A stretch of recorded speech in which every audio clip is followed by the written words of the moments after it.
오늘 레위기 13장으로 이제 나병의 진단 그리고 격리에 관한 규례를 살펴보는데요. 사실 나병에 대한 규례는 오늘 13장뿐만이 아니고 14장까지 연결이 됩니다. 그래서 13장만 해도 길어 죽겠는데 14장까지 보려고 하니까 좀 힘들죠. 그래서 13장만 보는데요. 대표적으로 이제 오늘 같은 이런 규례들을 보면 이제 레위기가 재미가 없는 겁니다. 계속 뭐 이런 색점이 있으면 뭐 어떻고 우묵하면 어떻게 하고 계속 반복되죠. 너무 재미가 없고 왜 이렇게 복잡하게 여러 개를 갖다가 이렇게 나열해서 해놨나 좀 이런 생각들도 들고 이런 규례들이 과연 지금 우리랑 무슨 상관이 있나 이런 부분들도 좀 생각을 하게 되면 필요한가 이런 생각도 들죠.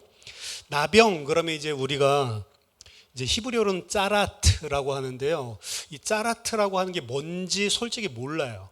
그래서 그냥 나병이라고 이렇게 번역은 해놨는데 읽어보면 나병 같지 않죠, 좀. 나병, 이게 나 환자 이야기하는 건가? 좀 아닌 것 같은 느낌들이 들죠. 그래서 우리 이 나병이라고 돼 있는 것 2절에 보면 이 아래 각주 주석에도 보면 나병 이렇게 해놓고 넓은 의미로 악성 피부병을 뜻함 이렇게 돼 있죠. 그렇죠? 그러니까 이게 정확하게 우리가 생각하는 그 문둥병자, 나병, 한센병 그걸 말하는 것 같지가 않습니다. 근데 이것도 이제 의학적으로 이제 파고들어서 이때 있었던 이런 나병들 조사하고 이렇게 해서 이렇게 오늘 우리 각주 써 있는 것처럼 피부병이다 이렇게 말하는 사람도 있지만 임상적인 나병이다 주장하는 사람도 있고 아예 이게 한센병이다 정확하게 뭐 우리 소록도에 있는 그런 환자들처럼 한센병 환자다 이렇게 이야기를 하는데 그럼 목사님 뭐라고 생각합니까? 그럼 저는 모르겠어요. 짜라트가 뭔지도 모르고 그 단어도 이번에 이거 공부하다가 처음 알았지? 몰라요. 그럼 뭐지? 더 모호하게 만드는 이유는 이게 오늘 마지막 파트에서 나왔지만 이 병이 인간의 피부에만 걸리는 병이 아니고요. 보니까 옷에도 퍼지죠. 날줄, 시줄로 엮어가지고 만든 그런 섬유로 만든 옷, 가죽으로 재질로 만든 옷에도 이 나병이 걸리는데요. 옷에 나병이 걸리는 케이스는 없습니다. 그러니까 이걸 한센병이라고 주장하는 사람도 이거는 나병이라고 하면 좀 이상하니까 뭐라고 다 바꿔서 하면 곰팡이라고 다 바꿔서 번역을 해요. 근데 히브리어에는 옷에 피는 것도 짜라트, 사람의 몸에 나는 것도 짜라트. 전부 다 나병이면 다 나병이라고 이야기를 하는 거죠. 그러니까 이게 좀 더 그럼 도대체 옷에 피고 가죽 옷에 피는 건 뭐냐라고 하는 것 때문에 더 애매모호해지고 잘 모르게 되는 겁니다. 그럼 도대체 이게 뭐냐? 실제 현대의학적으로 이게 무슨 병이냐? 모르고요? 몰라도 괜찮습니다. 왜냐하면 성경은 현대의학적으로 이게 무슨 병인지에 대해서 이야기하려고 하는 게 아니기 때문에 그렇습니다. 일반적으로 본다면 성경 자체는 우리에게 이 땅에서 예를 들어서 이런 병에 대한 이야기를 한다면 그 병명이 뭐고 그 구체적인 위생적인 그리고 병리학적인 이런 거에 관심이 전혀 없어요. 그래서 레위기에서도 저희가 앞에서 이미 살펴봤지만 레위기에서 정결하다, 부정하다라고 하는 나누는 기준들 자체도 짐승에 관한 것들도 어떤 위생학적인 그런 건강보건적인 그런 이야기가 아니고 인간의 하나님 앞에서의 영적인 존재, 실존 그걸 나타내기 위해서 사실은 사용하는 거죠. 오늘 본문도 마찬가지입니다. 이 나병에 대한 이야기를 하지만 사실은 이 나병이 뭔지는 중요하지 않아요. 근데 그 나병을 통해서 인간에게 지금 생명을 주시기 위해서 주시는 구원의 메시지가 사실은 중요한 것입니다. 오늘 쭉 진단을 하는데요. 첫 번째 파트만 보면 이제 대충 나병은 이렇게 진단하는구나 라는 것을 알 수 있습니다. 그게 2절부터 8절에 나와 있는 내용이거든요. 만일 사람이 그의 피부에 무엇이 돋거나 뾰루지가 나거나 색점이 생겨서 그의 피부에 나병 같은 것이 생기거든 그를 곧 제사장 아론에게나 그의 아들 중 한 제사장에게로 데리고 갈 것이요 제사장은 그 피부의 병을 진찰할지니 환부의 털이 휘어졌고 환부가 피부보다 우묵하여졌으면 이는 나병의 환부라. 제사장이 그를 진찰하여 그를 부정하다 할 것이요 피부의 색점이 희나 우묵하지 아니하고 그 털이 희지 아니하면 제사장은 그 환자를 이레 동안 가두어둘 것이며 이레 만에 제사장이 그를 진찰할지니 그가 보기에 그 환부가 변하지 아니하고 병색이 피부에 퍼지지 아니하였으면 제사장이 그를 또 이레 동안 가두어둘 것이며 이레 만에 제사장이 또 진찰할지니 그 환부가 엷어졌고 병색이 피부에 퍼지지 아니하였으면 피부병이라. 제사장이 그를 정하다 할 것이요 그의 옷을 빨 것이라. 그리하면 정하리라. 그러나 그가 정결한지를 제사장에게 보인 후에 병이 피부에 퍼지면 제사장에게 다시 보일 것이요 제사장은 진찰할지니 그 병이 피부에 퍼졌으면 그를 부정하다 할지니라. 이는 나병임이니라. 여기 보면 세 가지, 두 가지, 그 다음에 한 가지는 나중에 살펴보고 기간이 경과하고 난 다음에 살펴본 것까지 해서 세 가지 기준이 나와 있습니다. 나병인지 아닌지, 뭔가 피부에 뾰루지나 뭐 무슨 반점이나 이런 게 생기면 제사장 앞에 가는데 제사장이 뭘 보냐? 첫 번째로 환부의 털이 하얗게 됐냐 안 됐냐 이걸 살펴보고요. 두 번째는 환부가 그 피부 아래로 뚫고 들어간 것처럼 오목하게 돼 있냐 안 돼 있냐 요거 가지고 나병인지 아닌지를 진단합니다. 그리고 그것이 오목하게 들어가지 않았으면 바로 풀어주는 게 아니고 일주일 동안 지켜봤다가 만약에 일주일 후에 퍼지는지 안 퍼지는지 이런 것들을 일주일 지나가지고 아닌 것 같아. 그래도 또 일주일 더 보죠. 그래서 14일 경과하면서 만약에 퍼졌으면 요거는 나병이다. 그래서 이 나병은 세 가지예요. 일단은 털이 하얗게 되고요. 그 다음에 피부가 안쪽으로 오목하게 파여져야 되고 그 다음 퍼져야 돼요. 그렇죠? 퍼지지 않으면 이건 또 피부병이다. 이렇게 해서 그냥 돌려보내라 라고 이야기를 하죠. 이 세 가지 기준이 여기 지금 2절에서 8절에만 나온 게 아니라 나머지 모든 케이스에서도 다 공통 적용입니다. 그러고 난 다음에 오늘 9절에서 17절 이야기를 하는데요. 이게 진짜 이 본문에서 제일 이상한 부분이에요. 사람에게 나병이 들었거든 그를 제사장에게로 데려갈 것이요. 자, 이 사람은 나병이 든 사람입니다. 사람들이 봤을 때도 이건 나병이야. 그래서 이 사람은 이미 사실 제사장에게 데려가기 전에 이미 인정했어요. 아, 이 사람은 나병이구나. 그럼 이 나병 들린 사람을 그냥 자기 마음대로 처리하는 게 아니고 제사장에게로 데리고 갑니다. 그럼 제사장이 이제 진찰을 하는데 피부에 흰점이 돋고 털이 휘어지고 거기 생살이 생겼으면 이는 그의 피부에 오랜 나병이라 제사장이 부정하다 할 것이요 그가 이미 부정하였은즉 가두어 두지는 않을 것이며 가두어 두는 사람은 아직 확정되지 않았을 때 7일 또 7일 이렇게 살펴보기 위해 가두는 게 앞에 나와 있죠. 근데 이 사람은 가두는 대상이 아니고 그냥 나병 환자예요. 근데 그 나병 환자인 것을 누가 최종 확정해 주냐면 제사장이 해 주는데 피부에 흰점이 돋고 털이 휘어지고 근데 오목한 이게 이야기가 안 나고 생살이 돋아나왔다라고 이야기를 하죠. 나병 환자인데 생살이 돋아나왔어. 그러면 아, 나병이 오래 지나서 이제 생살까지 돋아나올 정도로 오래된 나병이구나 이렇게 진단을 하고 그 사람 무조건 부정해지는 거예요. 그 부정해지면 나중에 보겠지만 집 밖으로 쫓겨나겠죠. 이는 피부에 오랜 나병이라 제사장이 부정하다 할 것이요 그가 이미 부정하였으니 가두어 두지는 않을 것이며 제사장이 보기에 나병이 그 피부에 크게 발생하되 그 환자의 머리부터 발끝까지 퍼졌으면 그가 진찰할 것이요 나병이 과연 그의 전신에 퍼졌으면 그 환자를 정하다 할지니 다 휘어진 자인즉 정하거니와. 이게 이상하다는 거죠. 나병이 조금만 생겼으면 이 부정한 거예요. 근데 나병이 머리부터 발끝까지 싹 다 번졌으면 한 군데도 빠짐없이 싹 나병이야. 그럼 이 사람은 정하대요. 그럼 정하면은 이 사람은 진영에 있을 수 있다는 거죠. 내쫓기게. 그러니까 오랫동안 지났으니까 이 나병이 퍼지는 정도인데 어디까지 퍼졌냐? 머리부터 발끝까지 싹 퍼지면 이 사람은 정한 사람.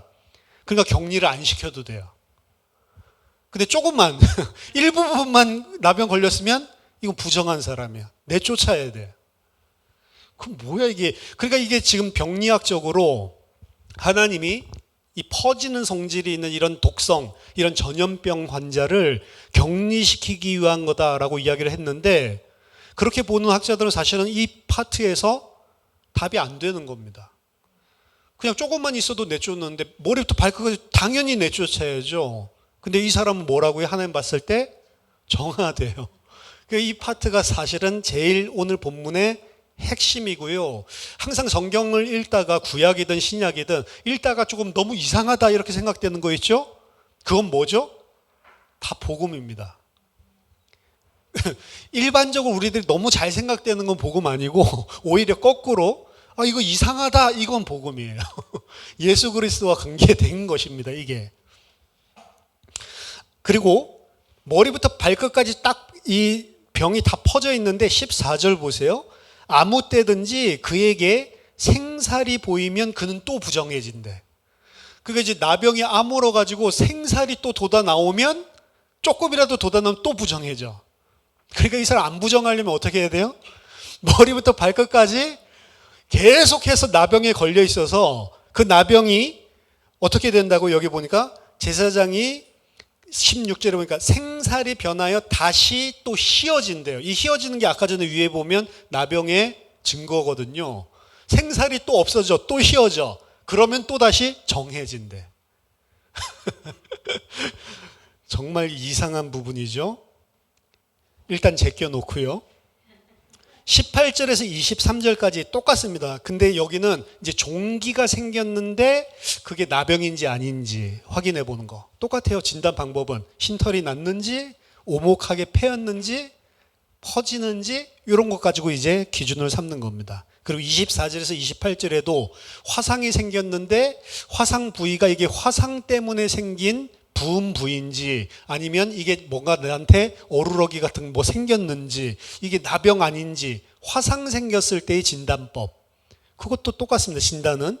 그리고 29절 37절 보니까 머리에나 수염에 옴이 생겼을 때, 옴, 그럼 뭐 요새는 잘 모르는데 옛날에는 막 옴 붙었다 뭐 이런 이야기들을 많이 하죠. 뭐 가렵기도 하고. 그런데 머리나 수염 이런 털 부위죠. 옴이 생겼을 때 그게 과연 나병인지 아닌지 진단하는 거. 그 다음에 38절 39절 보면 어루러기가 생겼을 때, 얼룩얼룩한 거 있죠, 약간 희끗희끗하게, 그런 게 피부에 생겼을 때 그게 나병인지 아닌지. 그리고 40절 44절에서는 대머리죠. 근데 이 부분 두 번째로 우리가 좀 생각할 만한 부분입니다.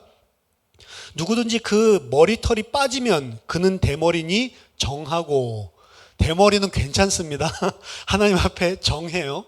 이상한 거 아닙니다. 앞머리가 빠져도, 제 요새 앞머리 계속 빠지고 계속 들어가고 M자 되는데 그것도 정하다. 그렇죠? 대머리 분들 힘을 내시고, 우리 집안이 이제 대머리 할아버지, 외할아버지 다 대머리인데 이제 아버지가 대머리가 아니세요. 그러니까 이제 이거는 한 대 걸러서 손자 중에 분명히 대머리가 나타난다 이렇게 하고 있는데, 우리 작은 형님이 낙점. 젊었을 때부터 낙점. 막 가진 곳에 모든 저주가 저쪽으로 내려갔구나. 근데 저도 나이 들다 보니까 계속 빠져. 한 움큼씩 막 빠지는데 대머리 괜찮습니다. 하나님 앞에 정합니다. 하지만 그 대머리나 이마 대머리에 희고 불구스름한 색점이 있으면 이거는 나병이래요. 머리가 그냥 빠진 게 아니고 나병 때문에 빠진 거래요, 이거는. 그래서 대머리 안에 불구스름한, 그리고 흰 이런 색점이 있으면 이것은 나병이라고 해라. 제사장은 그를 진찰할지니 그 대머리나 이마 대머리에 돋은 색점이 희고 불구스름하여 피부에 발생한 나병과 같으면 이는 나병 환자라 부정하니, 제사장이 그를 확실히 부정하다고 할 것은 그 환부가 그 머리에 있음이니라. 저 대머리 된 것도 안타까운데 나병으로 말미암아서 대머리 됐는데 그것도 안타까운데, 거기에 대다고 제사장한테 다른 거는 다 이는 나병이라고 진찰해, 이게 아니고 뭐라고 이야기하냐면 그를 확실히 부정하다라고 하래요. 이 확실히 부정하다라고 하는 건 우리가 성경 보면서 구약 성경에 많이 이야기 제가 했던 겁니다. 부정형 절대 플러스 동사에 그냥 일반형 이렇게 써서 동사를 2번 써서 강조하는 히브리 용법, 그것을 먹는 날에는 정령 죽을지, 진짜 죽는다, 그때도 똑같이 2번 썼다고 했죠. 마찬가지로 이것도 부정형 절대법, infinitive absolute라고 하는데, 그것과 그 다음에 일반 동사형을 써가지고 확실히 이게 보면 진짜로 그거는 부정한 거다, 이렇게 이야기하는 거예요. 대머리 된 것도 안타깝고, 대머리가 그냥 머리 빠진 것도 아니고 나병 때문에 빠졌구나, 이것도 안타까운데, 다른 나병에 대해서 판단하는 거 그 부정하다 이렇게 말하는 게 아니고, 이거는 진짜로 너는 부정하다라고 진단을 해줘야 된대요. 왜 그럴까? 왜 대머리만 그렇게 무시하냐? 옛날에도 고대 시대에 또 이 대머리를 이렇게 사람들이 놀렸냐? 성경에 보니까 대머리인 사람 있죠? 선지자 중에. 예.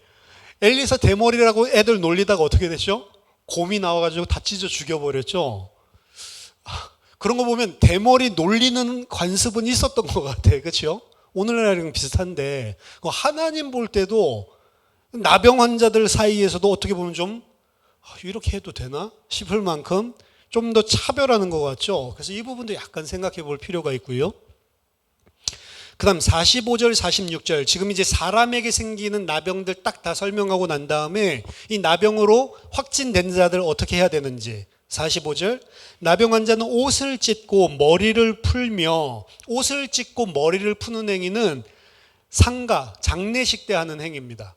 그러니까 슬픔, 애통, 자기 자신 머리를 풀고 옷을 찢고 죽음을 애도하는 사람의 모습을 가져야 된다라고 이야기를 하고요.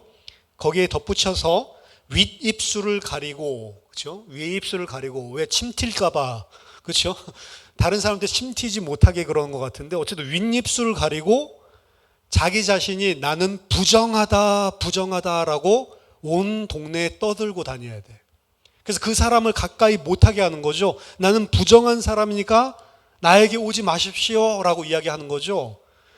동네에서 계속 그러고 있는 것도 아니고, 그 이야기를 하면서, 지금 이게 어디서 생긴 거냐면, 나병 환자야 진단되고 나서 이제 그 진영을 떠나서 진영 바깥으로 나가는 그 짧은 기간 동안 지금 이 일을 하라는 거예요. 그 사이에도 이제 사람들 접하면 안 되고, 사람들이 야, 누가 지금 그 나병인지 아닌지 진단받으러 갔대, 이런 사람을 이웃이 들었을 거 아니에요. 그 사람들한테 나 나병 환자입니다, 나 부정해요 라고 소리치르면서 선전하면서 집 밖으로 나가라는 거죠. 병 있는 날 동안은 늘 부정할 것이니라. 그가 부정한즉 혼자 살되 진영 밖에서 살지니라. 그리고 의복과 가죽에 생긴 나병에 대해서 이야기를 합니다. 의복과 가죽에 생긴 것도 나병인지 아닌지 꼼꼼하게 진찰을 하고, 이것도 나중에 퍼지면 나병이다 뭐 이렇게 확정되면, 의복이나 이런 부분에 나병이 생겼었던 그 의복들은 전부 다 불태워버립니다. 그리고 일주일 지나서 살펴보고, 또 일주일 지나서 살펴보고 색이 엷어지고, 이게 나병이 아니구나 라고 확정돼도 그 부분 찢어서 다 오려내야 돼요. 그리고 옷 깨끗하게 빨고. 그래서 사실은 나병 비슷한 거 걸려도 그 부분을 다 찢어내고 씻어야지만 그 옷을 재활용할 수가 있는 것이고, 나병이라도 걸렸으면 이거는 그냥 무조건 불태워버려야 된다. 이게 이제 의복에 관한 부분입니다. 그 이야기들 다 하나하나 이렇게 자세하게 써놓은 게 오늘 본문이고요. 자, 오늘 본문들을 살펴봤는데, 일단 오늘 본문에서 말하는 나병에 관한 주제에 있어서 특이점을 먼저 한 가지 크게 살펴본다면, 그럼 나병은 왜 발생합니까? 오늘 나병이 발생하는 원인에 대해서 이야기가 사실은 없어요. 근데 나병 비슷한 것들이 생겼으면 이제 가는데, 나병이 왜 그런 비슷한 게 생겼냐, 예방책이나 왜 그런 게 생겼다, 주의해라, 이런 것들이 전혀 나오지 않습니다. 더 중요한 거는 이게 나병인지 아닌지는 똑바로 점검하고 진단하게 하는데, 나병 치유에 대한 말은 아무것도 없어요. 치료받을 수 있는, 인간으로서 할 수 있는 일이 아무것도 없습니다. 근데 낫는 케이스가 있습니까, 없습니까? 있어요. 있는데 왜 나왔는지 몰라요. 발생하는 것도 왜 발생했는지도 모르겠고, 그리고 낳는 것도 왜 낳는지 모르는데 그냥 발생할 때가 있고 너희들이 할 거는 그게 나병인지 아닌지 진단하는 것. 제사장도 그거밖에 못 해줍니다. 발생했다가 낫는 경우도 있지만 왜 낫는지도 알지 못하고. 그럼 왜 여러분 낳았다고 생각합니까? 누가 낫게 해준 겁니까?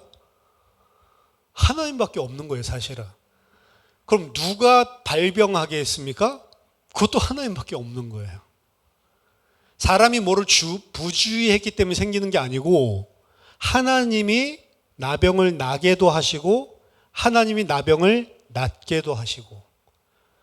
나병 걸린 사람은 진 밖으로 끌려 나가는데 진 밖에 있는 사람이 나을 수 있도록 기대할 수 있는 것은 하나님의 기적밖에는 없는 병이 이 나병입니다, 사실은. 왜? 발생 원인도 모르고 치유할 수 있는 그 어떤 치료책도 없기 때문에. 정확히 말한다면 나병은 병은 병인데 하나님이 나게도 하시고 하나님이 낫게도 하시는 병이고 인간 스스로는 그 어떻게도 할 수 없는 병이 나병입니다. 그럼 그 나병이 도대체 뭘 상징하는 거냐? 자, 이건 위생법을 말하는 게 아니고 우리를 구원하시기 위한 메시지로 상징해서 우리에게 알려주시는 거거든요. 그럼 나병이 발생하는 현장을 구약 성경에서 참고해 본다면 이게 나병이 왜 발생하고 무엇을 상징하는지를 볼 수가 있습니다. 그것 중에 우리가 가장 유명한 본문 중에 하나가 구약에 나병 걸리는 거 민수기 12장 1절에서 16절에 나와 있는 모세가 구스 여인과 결혼을 했어요. 흑인이죠. 흑인 여자랑 결혼을 한 겁니다. 그것을 아론과 미리암이 모세를 당장에 비방하는 장면이 등장하죠. 그게 이제 민수기 12장에 나타나 있는 본문입니다. 민수기 12장에 보면 모세가 구스 여자랑 결혼을 했는데 미리암과 아론이 모세를 비방하니라 라고 되어 있어요. 미리암을 먼저 써놨죠. 아론과 미리암 이렇게 이야기 안 하고 미리암과 아론이 모세를 비방하니라. 그들이 이르되 여호와께서 모세와만 말씀하셨느냐 우리와도 말씀하지 아니하셨느냐 하매 이 말을 누구한테 했어요? 모세에게 했습니까? 아니죠. 모세한테 한 게 아니에요. 둘이서 뭐 껌통이랑 결혼을 해 이러면서 둘이서 이야기한 거예요. 모세에 대해서 아론과 미리암이 모세에게 막 너 왜 흑인이랑 결혼해 이렇게 이야기한 게 아니고 둘이서 그 이야기를 하는데 뭐라고 비방했냐면 여호와께서 모세와만 말씀하셨냐 우리와도 말씀하는 거 아니냐 이렇게 이야기를 하는데 그 말을 여호와께서 들었대요. 그래서 여호와께서 모세 포함해서 3명을 전부 회막 앞으로 부르십니다. 그리고 회막 앞에서 부르시고 거기에 대해서 분명하게 이야기하죠. 너희랑도 내가 이야기하고 선지자들에게도 내가 계시하지만 모세랑 하는 것은 차원이 다르다. 모세는 내 형상을 받고 나는 그랑 숨은 말로 하지 않고 드러내놓고 대화로 나는 이야기한다. 얘는 내 종 모세다. 근데 너가 내 종 모세에 대해서 내 종 모세를 통해서 우리가 하려는 일을 네가 악하게 지금 보는 거거든요. 그게 뭐냐? 내 종 모세와 여호와가 여호와의 뜻을 다 드러내고 하려는 일이 뭘로 나타나고 있냐면 흑인 여자를 모세 아내로 취하는 거예요. 그게 뭐죠? 이방 족속, 이스라엘 백성은 절대로 하나님의 총에 들어올 수 없다고 하는 그런 흑인 여자를 모세가 아내로 취하는 거예요. 모세는 누구를 상징하죠? 그리스도의 모형입니다. 절대로 하나님의 백성 될 수 없는 자를 그리스도의 신부로 지금 삼는 것들을 보여주는 거예요. 이게 지금 이방인들을 구속하기 위한 하나님의 은혜의 구속의 사역을 지금 모세가 보여주는 겁니다. 그냥 뭐 흑인이랑 결혼하고 싶다 이래서 결혼하는 게 아니고 모세와 내가 서로 안에 있는 마음을 터놓고 계시하고 내 뜻을 행하는 내 종 모세가 이 행하는 일을 그 일이 무슨 일이에요? 구원의 일이란 말이에요. 구원받을 자격이 없는 이방인을 흑인을 자기의 신부로 삼는 그 일, 그 하나님의 은혜의 구속의 일을 지금 비방한 거란 말이에요. 이 사람들이. 그 단순한 죄가 아니죠.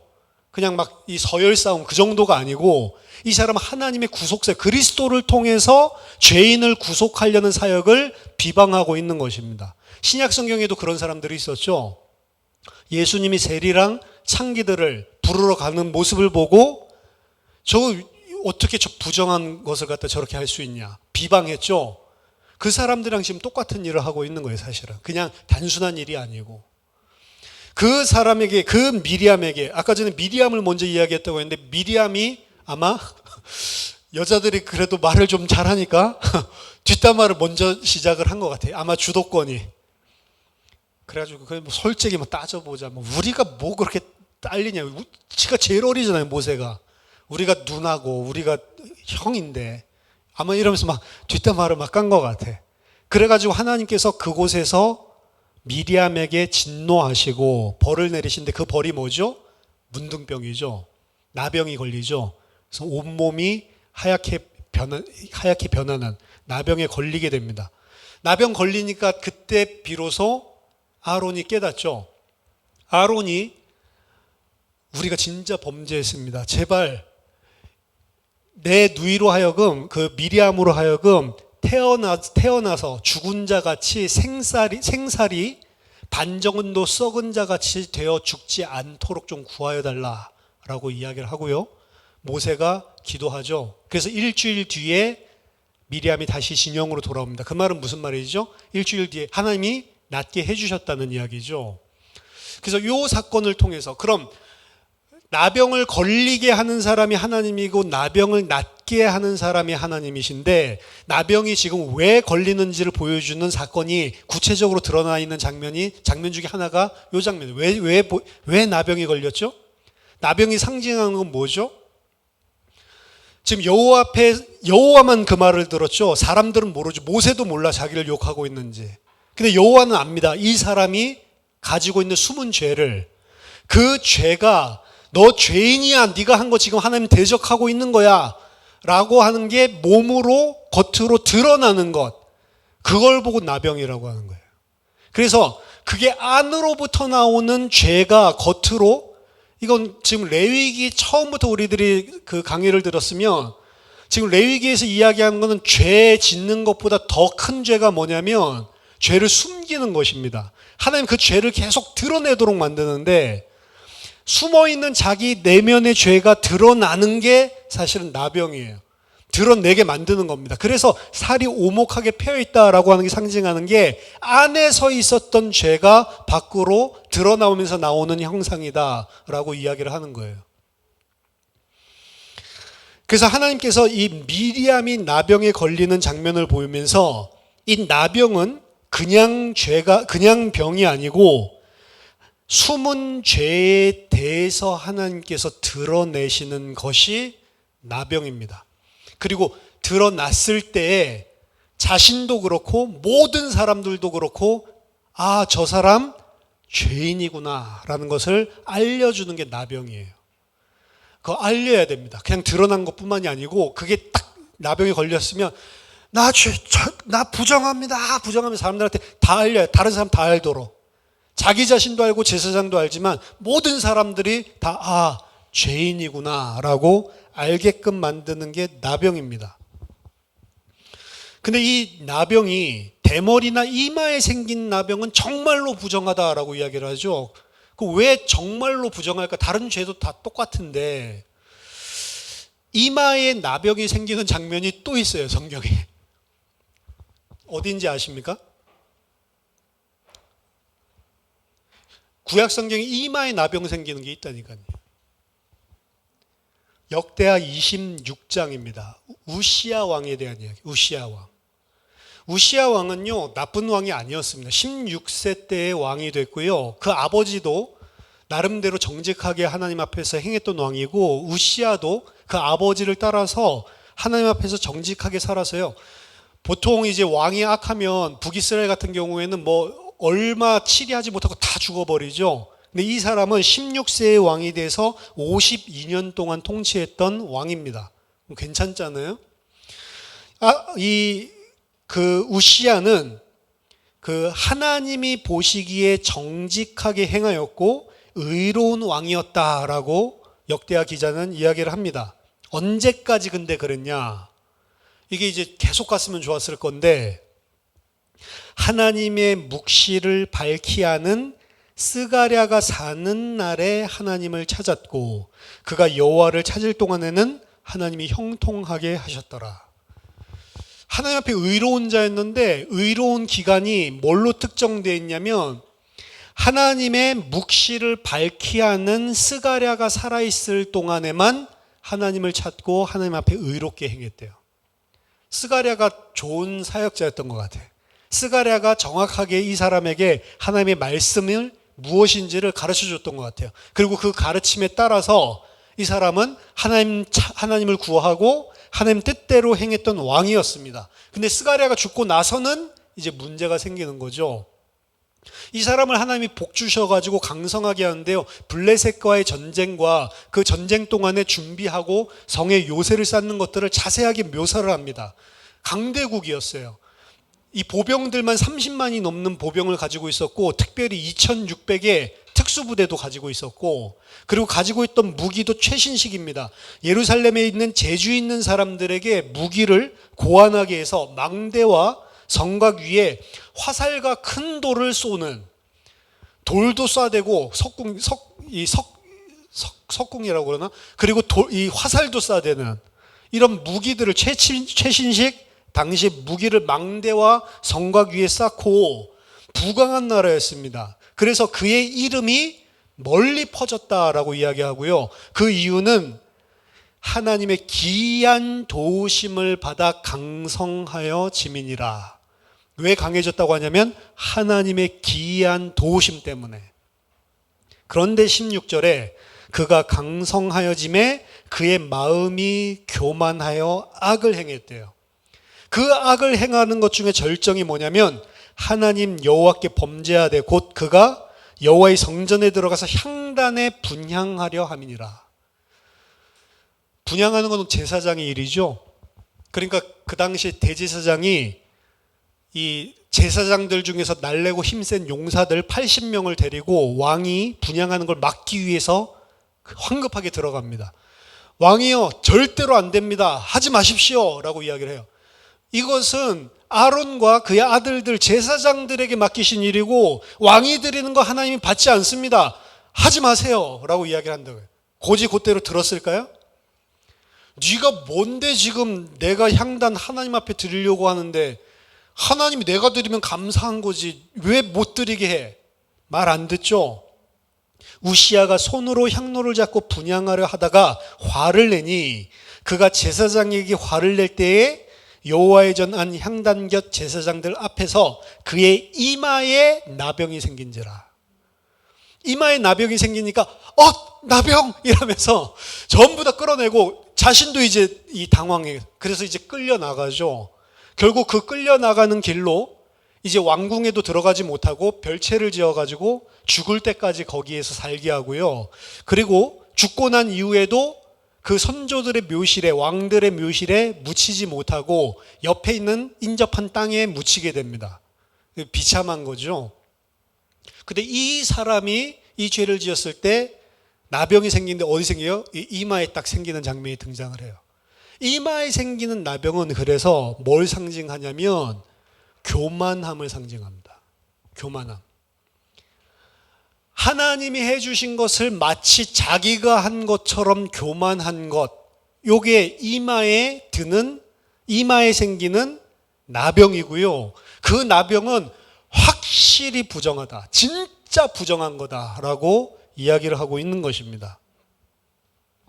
자, 우시야 왕이 오늘 나병으로 인해서 죽음까지 이르게 되는데 그 우시야 왕이 죽을 때 생긴 일, 지금 이 이마에 나병 생기는 거 나오고 나서 뭐 나왔죠? 입술 가리고 난 부정하다 요거 나왔죠. 이 우시야 왕이 죽고 난 다음에 입술 가리고 입술이 부정하다 하는 사건이 성경에서 한 군데 나옵니다. 그게 어디죠? 이사야서 6장입니다. 이사야서 6장. 이사야서 6장은 여러분들이 너무나 잘 아시는 유명한 본문이죠. 나를 보내주소서 보내주소서 막 선교 갈 때마다 이 단골 등장하는 그 이사야서 6장이고, 예전에 그루터기, 렘넌트, 이것도 이사야서 6장이죠. 자, 이게 이사야 6장이 1절에 보니까 우시야 왕이 죽던 해에 일어난 일입니다. 좀 전에 그 이마에 나병 생겨서 죽은 우시야 왕이 죽던 해에 이제 이사야가 하나님 보좌로 올라가죠.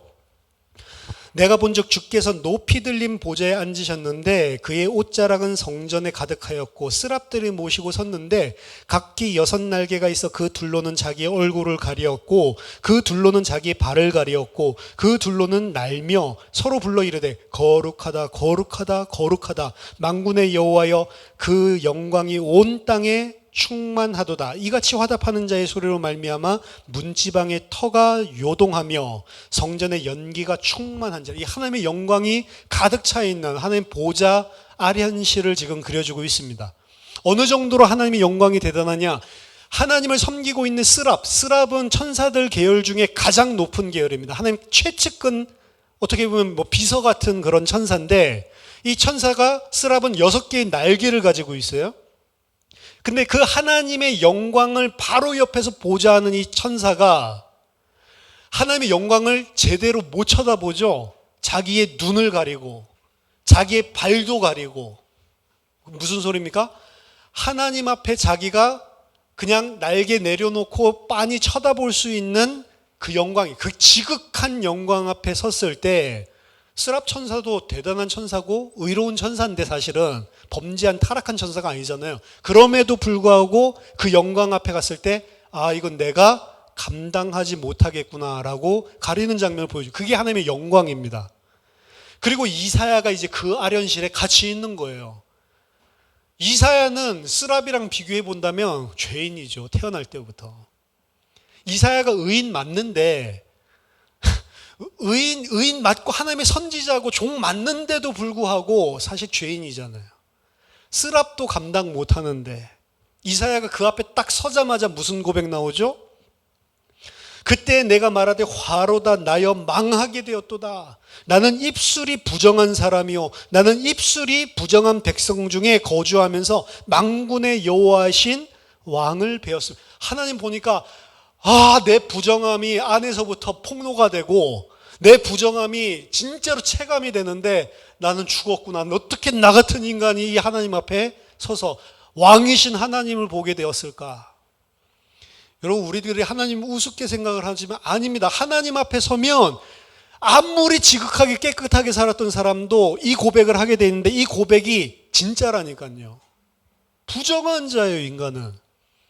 이사야뿐만 아니고 모든 사람들이 사실은 다 부정한 자고 하나님 앞에서 내가 의롭다라고 할 자 절대로 없는 것입니다. 이사야가 내가 입술이 부정한 자로 어떻게 하나님 앞에 섰을까? 부정하다 마치 나병 환자가 하는 것처럼 이마대머리 이야기하고 나서 나병 환자의 모습을 레위기 13장에서 이야기하고 있는데 우시야 왕을 보여주고 우시야 왕 죽고 나서 이사야의 모습을 보여주는데 똑같은 레위기 13장의 순서를 따라서 보여줘. 부정하다. 그럼 무슨 소리예요?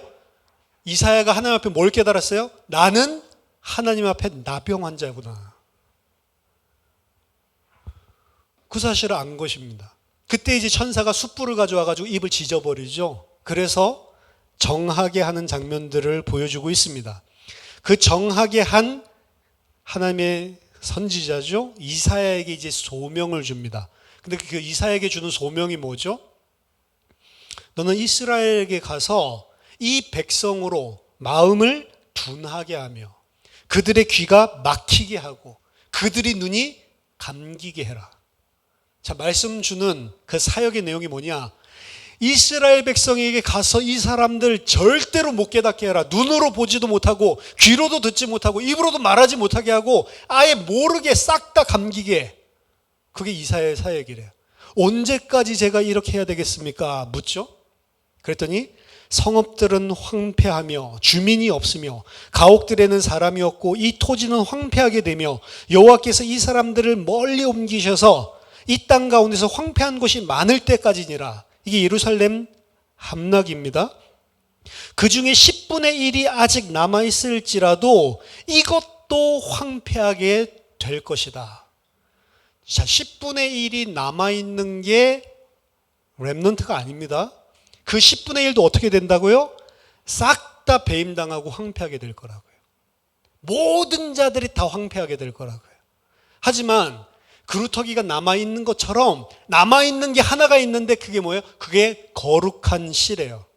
그 거룩한 씨가 뭐죠? 예수 그리스도입니다. 렘넌트는 예수 그리스도 하나밖에 없는 거예요.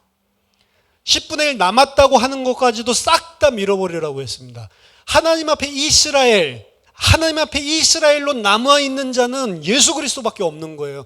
예수 그리스도만 참 이스라엘입니다. 그래서 나머지는 다 가짜 이스라엘. 그래서 예수 그리스도만 남고 나머지는 싹 다 모르게 하는 일이 신약 성경에서 일어나는 거예요. 예수 그리스도가 십자가에서 죽으실 때 예수님이 메시아라고 쫓아다녔던 제자들까지도 다 실망하고 예수 그리스도 아니다라고 해서 전부 다 도망가 버리죠. 끝까지 쫓아왔던 여인들도 예수님 부활한다는 생각 전혀 못하게 되죠. 눈이 싹 다 감기고 귀가 싹 다 닫히고 이 사람이 전혀 알아채지 못한 겁니다. 왜? 하나님 앞에 거룩한 이스라엘은 예수밖에 없기 때문에. 이사야에게 그 사역하라고 하는 거예요, 사실은. 구약시대 때 있었던 모든 인물들, 예수님 십자가 앞에 있을 때까지 모든 인물들은 하나님 앞에 의로운 이스라엘이 단 한 사람도 없는 거예요. 남은 자 렘넌트는 예수 그리스도밖에 없는 것이고 그 남은 자 안에 연합된 자를 보고 이제 새로운 이스라엘, 영적인 이스라엘, 남은 자라고 이야기하는 겁니다. 옛날에 어리면 렘넌트입니까? 아니라니. 예수 그리스도 안에 있는 자가 렘넌트라니까. 예수 그리스도 안에 있는 자는 80세 먹은 할아버지든 상관없어. 다 렘넌트라니까, 그 사람이. 왜? 내가 잘난 게 아니에요. 하나님의 남은 자 안에 내가 연합됐기 때문에 남은 자로 쳐주는 겁니다. 그래서 이스라엘 백성들, 사실은 이스라엘 백성 중에 자기 의 가지고 나올 수 있는 사람이 하나도 없다라는 것을 보여주는 게 역사예요. 구약의 역사. 예수 외에는 의로운 자가 없다. 너희들 다 나병 환자다라는 걸 보여주는 게 예수 그리스도 십자가까지의 모든 사역입니다. 그 이후에 태어난 모든 사람들도 전부 다 너희들 나병 환자다라고 보여주는 게 성경의 인간론이란 말이죠. 그래서 예수님께서 부활하셨을 때 다 도망가죠. 제자들이 부활했다는 소문까지 들었습니다. 그리고 베드로는 예수님이 부활하셨다는 소식 들었을 때 깜짝 놀라가지고 뛰어가가지고 진짜인지 아닌지 가봤더니 진짜 무덤돌이 굴려져 있고 세마포음만 있는 것들을 눈으로 확인하고 부활했나 보네. 근데 그 부활했다는 그 증거 장소까지 갔었던 베드로는 어떻게 하죠? 물고기 잡으러 가자. 그렇죠? 예수님이 부활하신 줄 알고도 나는 물고기 잡으러 가노라. 이 이야기하니까 그 옆에 누가 있었다고 이야기하냐면 요한복음 21장 3절에 도마와 나다나엘과 세베대의 아들들과 다른 제자 둘이 더 있었대요. 그 사람들도 베드로가 나는 그냥 물고기 잡으러 갈래 라고 했더니 우리도 그냥 물고기 잡으러 갈래. 전부 다 가지고. 왜 그랬을까요? 그 사람들이 물고기 잡고 있을 때 예수님이 찾아오십니다. 요한복음 21장에. 찾아오셔서 물고기를 막 잡고 있는데 안 잡혀. 근데 예수님이 뭐 이쪽에 던져봐라. 던져서 잡죠. 153마리. 모나미 볼펜. 153마리를 잡는데 그 잡는 그 장면은 누가복음 5장에 처음 베드로를 부를 때 장면이랑 똑같은 장면이에요. 그렇죠? 거기서도 밤새도록 물고기 잡는데 안 잡히거든. 그랬더니 예수님이 뭐 오른쪽으로 던져라 라고 했더니 던졌더니 두 배가 가득 차서 만선이 돼서 가라앉을 만큼 엄청나게 많은 물고기를 잡죠. 그때 베드로가 예수님 앞에 튀어나와서 한 말이 뭐였죠?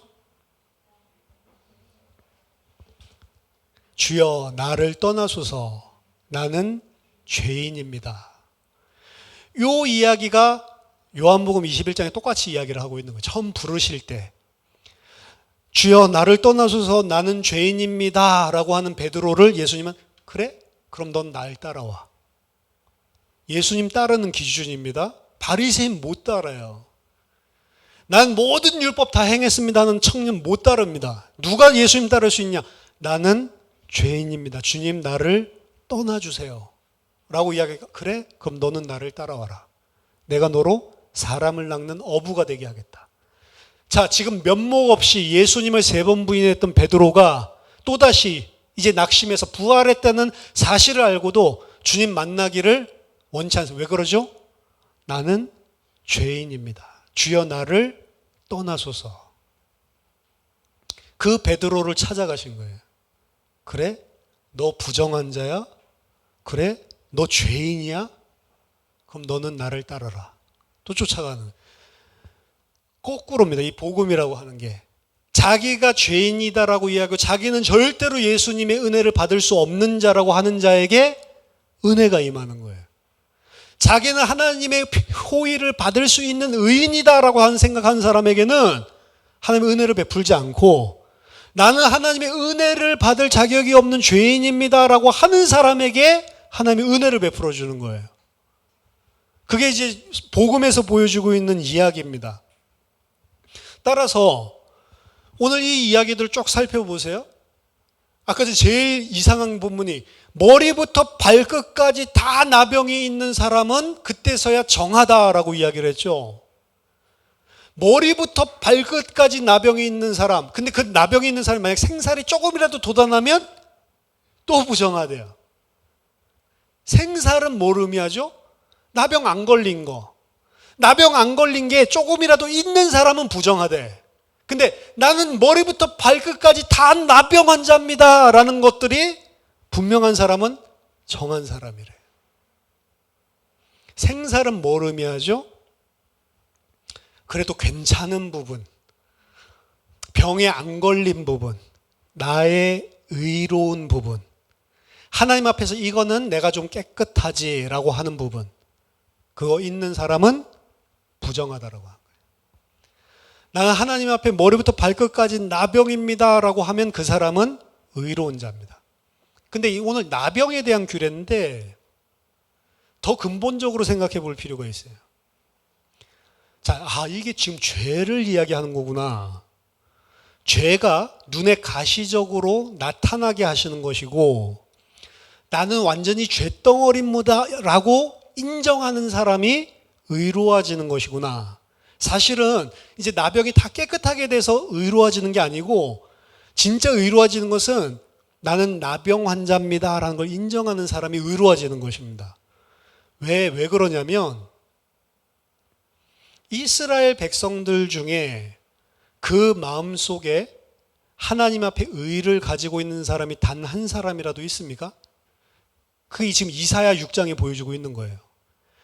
하나님의 선지자로 그렇게 쓰임받고 하나님께 순종하는 이사야도 하나님 앞에서는 저는 죄인 부정한 자입니다. 나병 환자입니다 라고 이야기를 했다고. 사실은 이스라엘 모든 사람 중에 나병 걸린 사람 말고도 안 걸린 사람들까지 포함해서 다 하나님 앞에는 나병 걸린 부정한 자들이에요.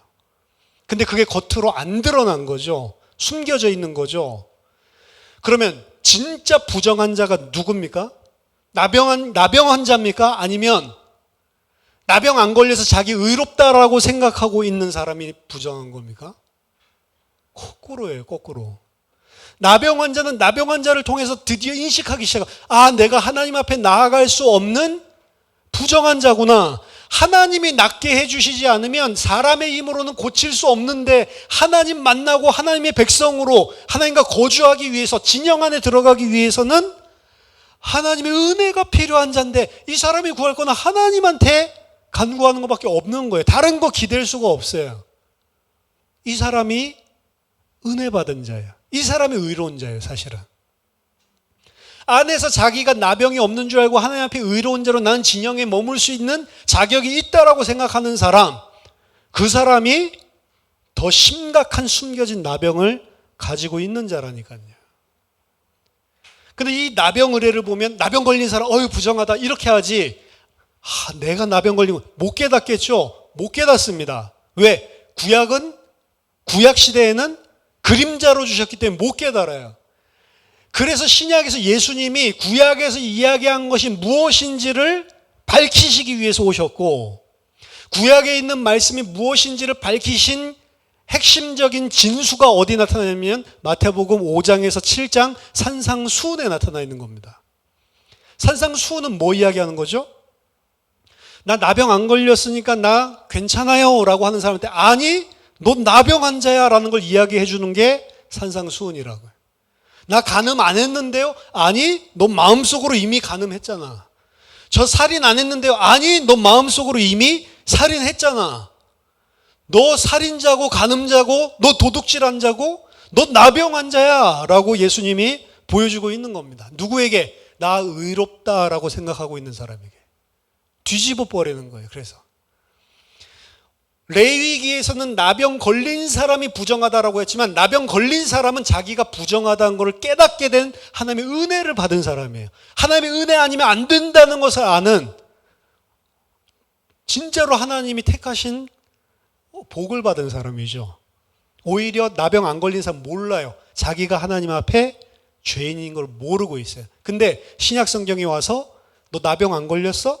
너 간음 안 했어? 살인 안 했어? 아니 너 나병 환자야 라는 거를 5장에서 7장 산상수훈을 통해서 보여주는 겁니다. 산에서 주죠. 모세가 율법을 산에서 준 것처럼 예수님도 산에서 주죠. 그래서 과거에 줬던 율법이 무엇을 위해 주셨는지, 율법 뭐에 위해 주셨어요?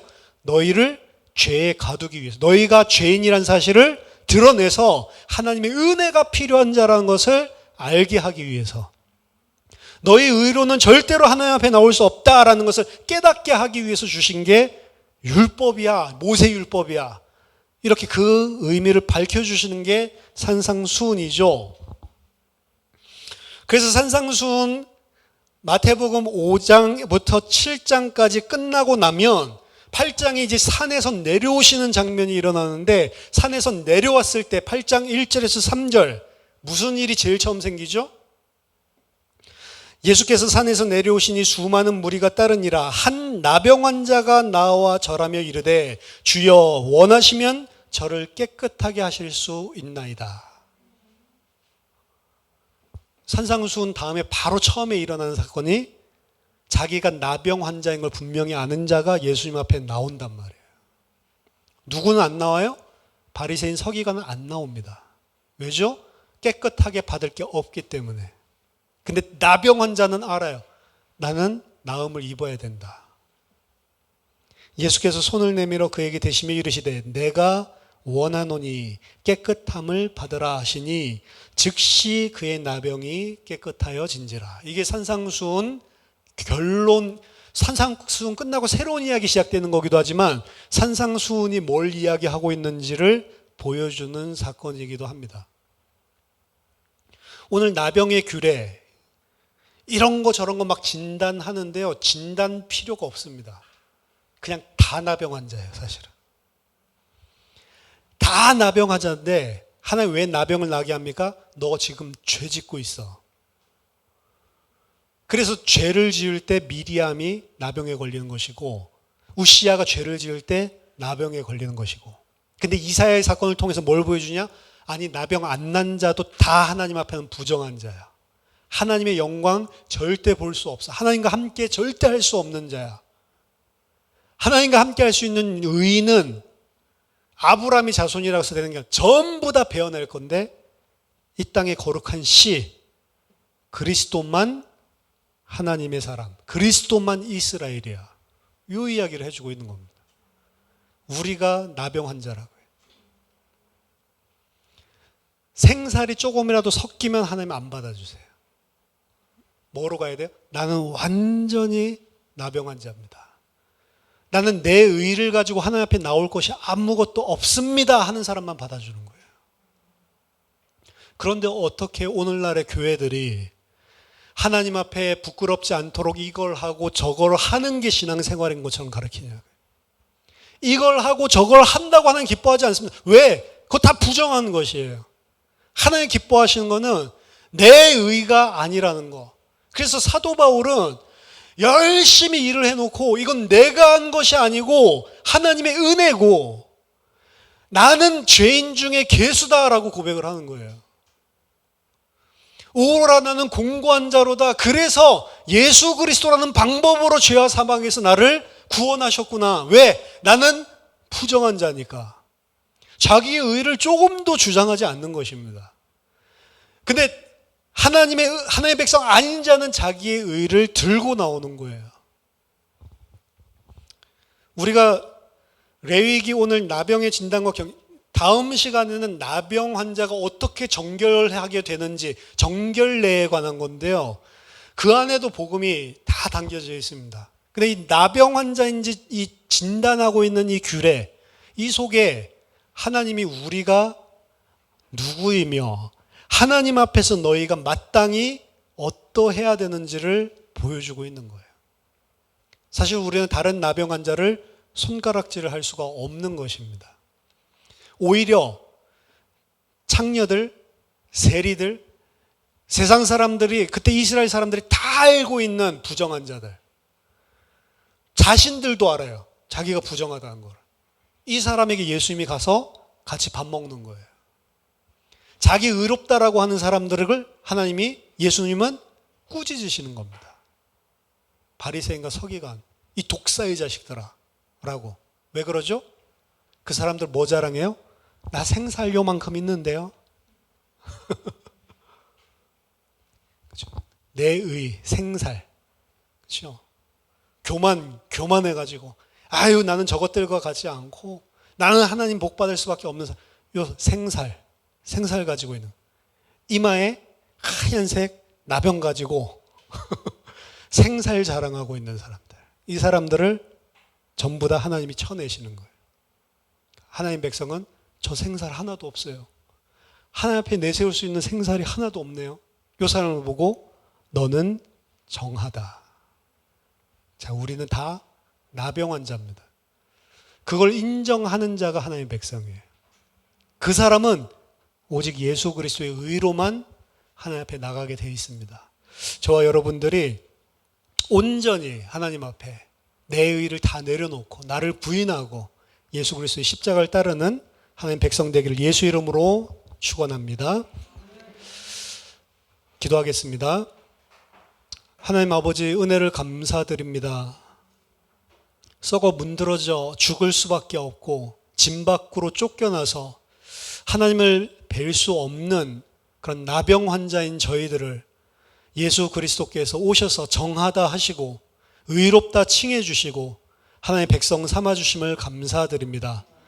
일평생 하나님 우리의 의를 드러내지 않고 모든 우리가 가지고 있는 생사를 다 뜯어내고 문둥병자로 죄인으로 하나님의 은혜 없이는 안 되는 자로 하나님 앞에 살 수 있도록 저희들에게 은혜를 허락해 주시옵소서. 그 삶 사는 자가 진정한 하나님이 인정해 주시는 주의 백성인 줄을 깨닫게 하여 주시옵소서. 예수 그리스도 이름으로 기도하옵나이다. 아멘.